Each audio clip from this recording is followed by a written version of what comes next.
Viewer discretion is advised. Boom, perfect timing.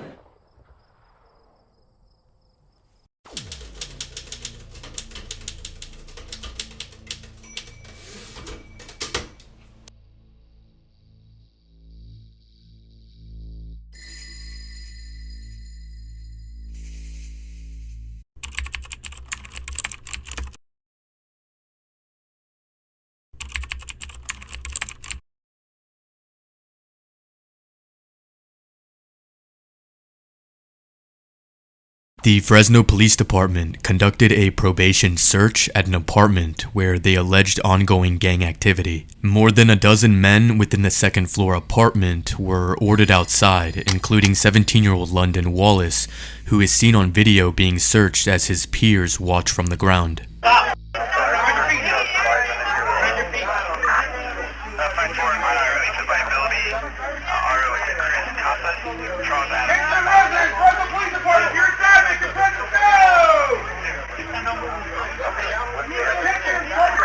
After Wallace is done being patted down, one of the officers says a few words to Wallace and points toward the ground where the others are sitting. Within seconds, Officer Christopher Martinez confronts Wallace, who is still standing, and grabs the teen's arm. Wallace says something back to Officer Martinez. Almost simultaneously, the officer unleashes a fury of punches at Wallace's head.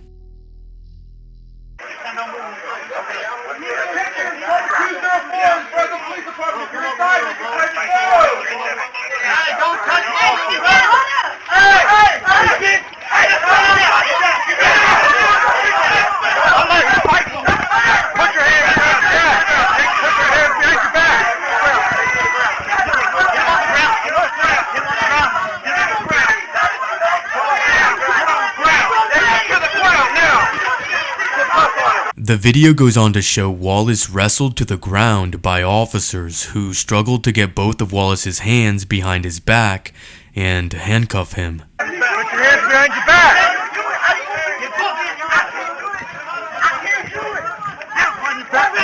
Eventually, the footage shows Wallace in tears with blood on the side of his right eye, along with a bloody nose and mouth.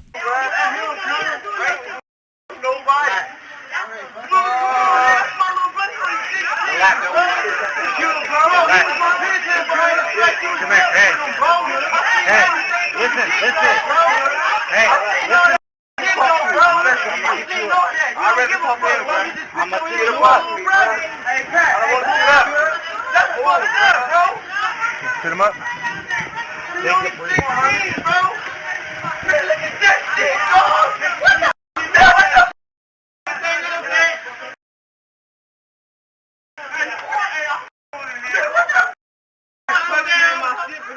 Police arrested London Wallace on suspicion of resisting arrest. However, once prosecutors saw the video, they decided to not pursue the charges. Officer Martinez lied through his teeth and exaggerated the facts of the incident by writing in his police report, quote, "I noticed Wallace was not listening. I believed Wallace was going to attempt to flee. I punched Wallace approximately 3 times in the face in order to get him off of me and to back him up. By punching Wallace in the face, I received the desired effect, creating the distance between me and Wallace, which allowed me to get my back off of the second-story balcony railing," end quote. An attorney for Wallace says the video tells a very different story. London Wallace was punched approximately 8 times. The punches left the teen with a broken nose and other facial injuries. Wallace was not in possession of any weapons or drugs and had no gang affiliation or criminal history. On August 30th, 2019, London Wallace would obtain counsel and filed a lawsuit against the city of Fresno, the Fresno Police Department, and Officer Christopher Martinez. In the lawsuit, Wallace claims excessive force, battery, negligence, intentional infliction of emotional distress, and false imprisonment. I think he was shocked by what happened. I think it will take some time to recover from this. I think that any rational person watching the video can see that Mr. Wallace was not was not a threat to anyone. He had just been patted down. They found no weapons. They found no drugs. And he wasn't a threat to any officer. He was obeying, you know, he was doing what he was supposed to be doing. The video that I have reviewed certainly raises concerns and raises questions for me as a police chief.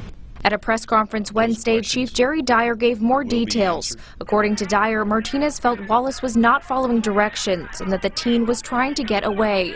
All I can say is that I am committed to making sure this is a thorough investigation. The family is encouraged that there's going to be an investigation, and based on the amount of video evidence, we hope that it'll be a quick and efficient process, and they'll have a decision soon. Independent police auditor of Fresno, John Gliada, had come under fire for delaying his report on London Wallace's police brutality case. The report found that Officer Christopher Martinez used unreasonable force when he threw 7 to 8 punches at Wallace's head.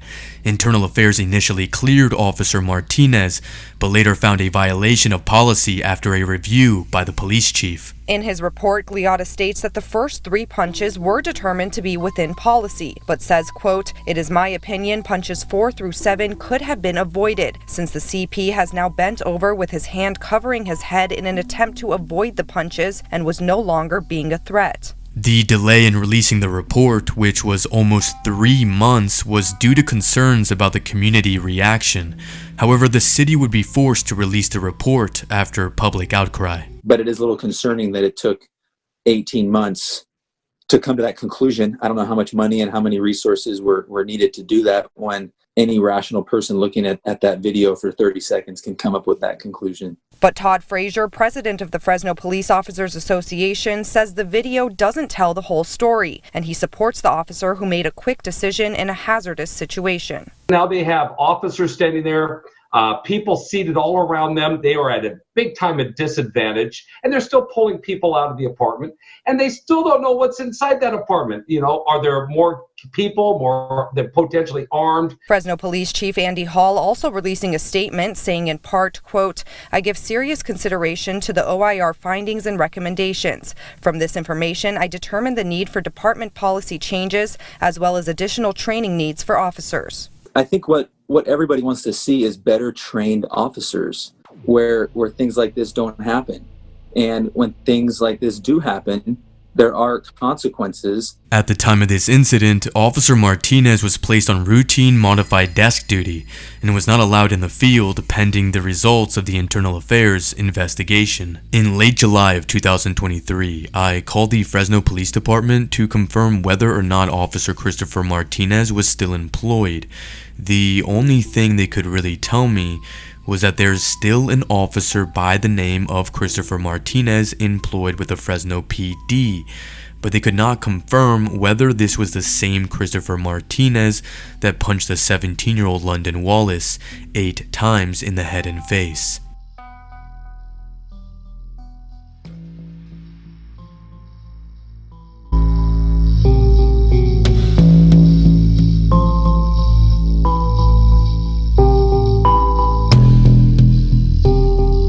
On July 27, 2022, the city of Fresno would settle the excessive force lawsuit for $500,000.